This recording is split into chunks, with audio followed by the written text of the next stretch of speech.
जरा झूम के बोलो, मस्ती में बोलो,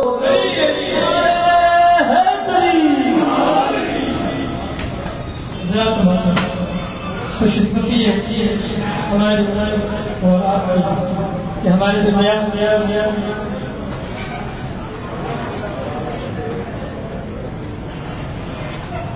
साहबजादा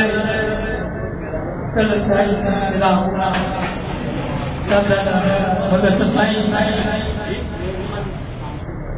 साहबजादा मुर्शिद करीम जलवागर हुए। हम दिल की गहराइयों से साहबजादा मुर्शिद करीम तलब साईं साहबजादे मुदस्सिर साईं को दिल की गहराइयों से मुज़म्मिल साईं को दिल की गहराइयों से खुशामदीद कहते हैं।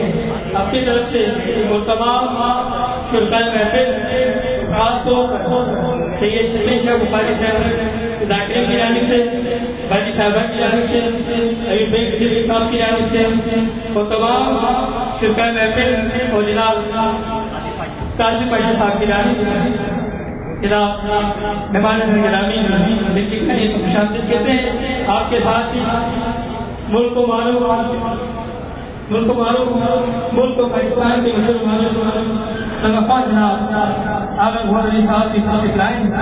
दिल की गहराइयों से तमाम शुरकाए महफिल के लाने से आपको खुशामदीद कहता हूँ।